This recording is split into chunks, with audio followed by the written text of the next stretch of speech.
मैं राजकीय डूंगर महाविद्यालय के लोक प्रशासन विभाग से doctor Neeru Gupta, associate professor, online teaching में आपका हार्दिक स्वागत करती हूँ।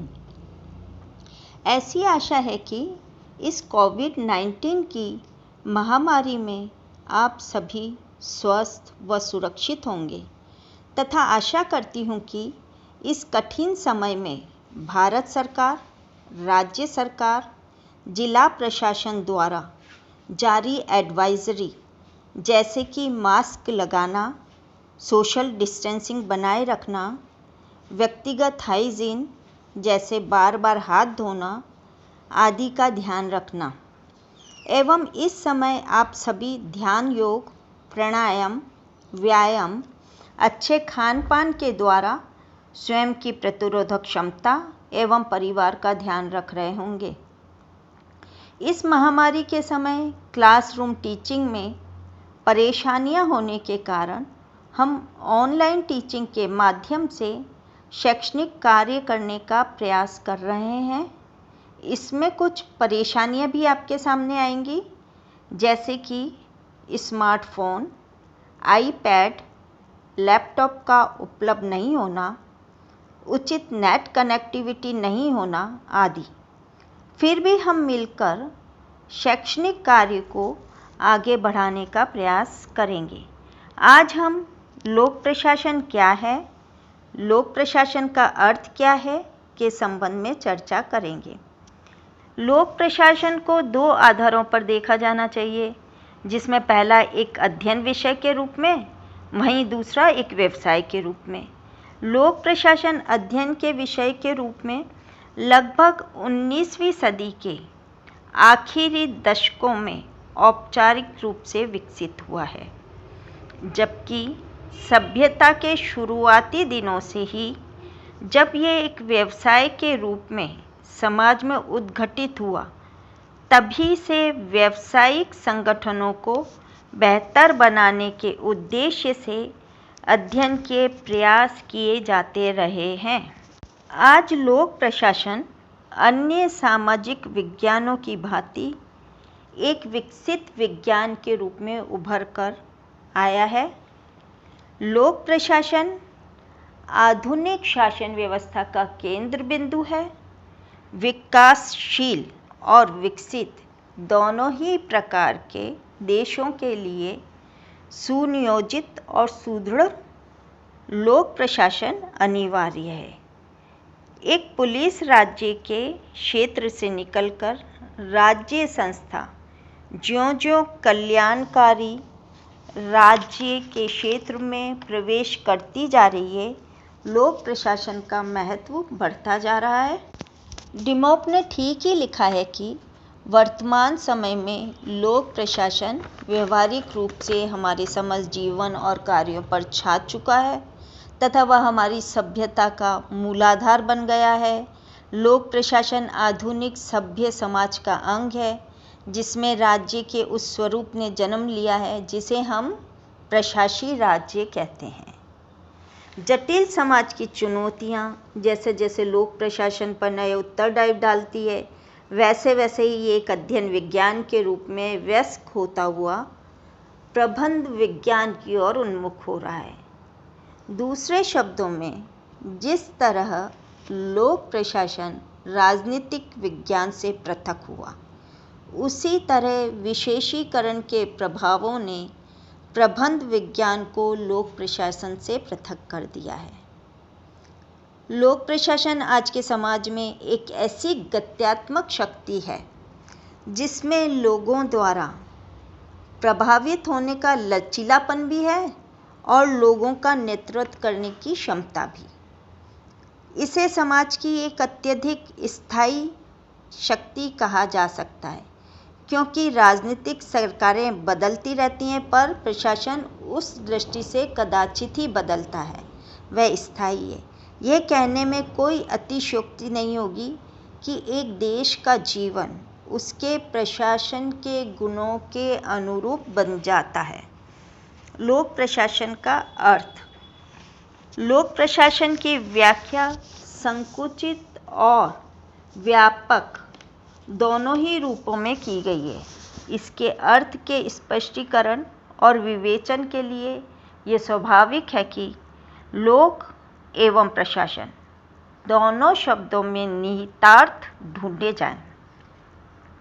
लोक या पब्लिक शब्द की व्याख्या 3 अर्थों में की जा सकती है। प्रथम तो वह जो व्यक्तिगत नहीं है, दूसरा ऐसा विषय जो समाज के एक बहुत बड़े वर्ग को छूता हो अथवा प्रत्यक्ष या अप्रत्यक्ष रूप से प्रभावित करता हो, तथा तीसरे ऐसा कार्य जो चाहे एक ही या कुछ व्यक्तियों को ही प्रभावित करे, किंतु वह प्रभाव इतना गंभीर हो कि सारा समाज उसकी उपेक्षा न कर सके।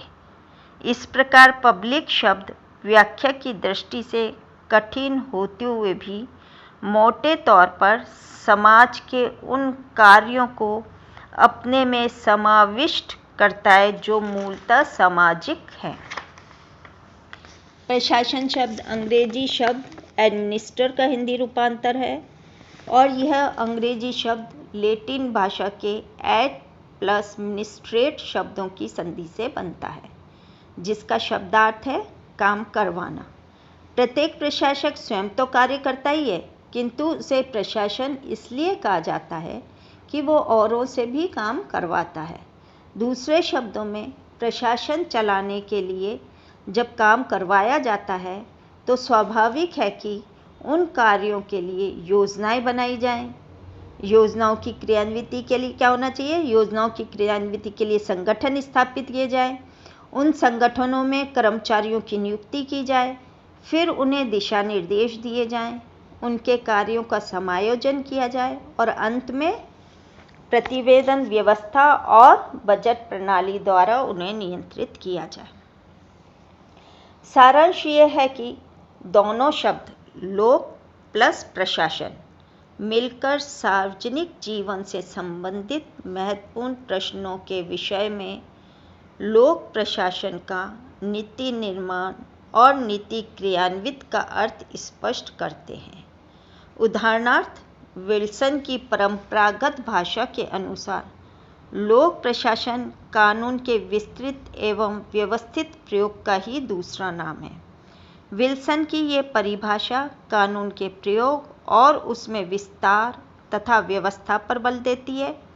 चूंकि विल्सन कानून को नीति का पर्यायवाची मानता है, एक अन्य लेखक पिफनर भी लोक प्रशासन को निश्चित उद्देश्यों की पूर्ति के लिए कार्य करने की एक प्रणाली बतलाता है। एल.डी. व्हाइट की परिभाषा, जो बहुत लंबे समय से आधारभूत परिभाषा मानी जाती है, लोक प्रशासन को इन शब्दों में प्रस्तुत करती है। लोक प्रशासन में वह सभी क्रियाएं सम्मिलित हैं जिनका उद्देश्य वैध सत्ता द्वारा निर्धारित लोक नीति को पूर्ण करना अथवा लागू करना होता है। हर्बर्ट साइमन तो लोक प्रशासन को राष्ट्रीय, राजकीय तथा स्थानीय सरकारों की कार्यकारिणी शाखाओं की सभी गतिविधियों का पर्यायवाची मानता है। आज के संदर्भ में हम देखें तो यहाँ वैध सत्ता से मतलब कार्यपालिका, व्यवस्थापिका और न्यायपालिका तीनों से है। तीनों में आपस में पारस्परिक संबंध है। उदाहरण के लिए हम समझ सकते हैं कि जैसे कि सबको प्राथमिक शिक्षा उपलब्ध कराना है, तो ये क्या है? एक लोक नीति है। इसके लिए व्यवस्थापिका ने कानून बनाया, कार्यपालिका उसको क्रियान्वित करती है और न्यायपालिका का भी इसमें रोल होता है कि न्यायपालिका ये देखती है कि जो नीति बनी है वह उसी रूप में लागू हो रही है या नहीं, या जिस उद्देश्य से, जिस लक्ष्य से वह नीति बनी है, क्या उन उद्देश्यों की प्राप्ति हो रही है या नहीं। वास्तव में लोक प्रशासन की सभी परिभाषाओं में आज नीति और उसकी क्रियान्विति पर बल दिया जाने लगा है। नीति सदैव किसी उद्देश्य के परिप्रेक्ष्य में बनाई जाती है तथा नीति के क्रियान्वयन में गतिविधियां और कार्यक्रम होने स्वाभाविक हैं।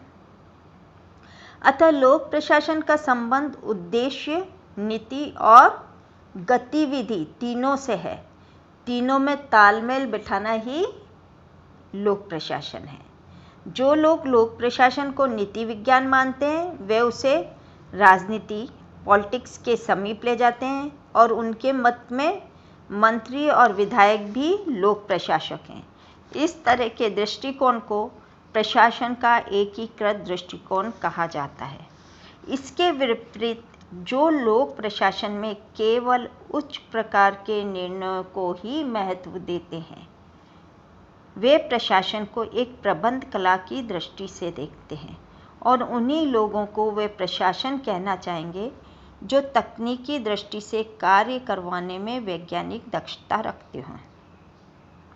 इस प्रकार की विचारधारा को प्रशासन का प्रबंधात्मक दृष्टिकोण की संज्ञा दी गई है।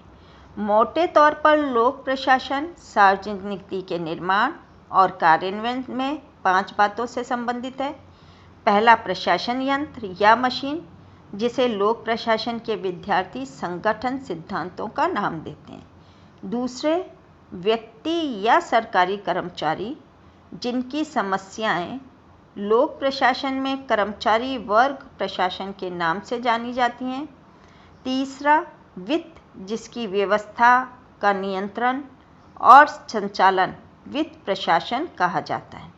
चौथा, प्रशासन में कुछ साधन सामग्री और स्रोत होते हैं जिन्हें आज के प्रबंध विज्ञान के अंतर्गत कार्य अध्ययन, पद्धति अध्ययन तथा सामग्री व्यवस्था कहते हैं।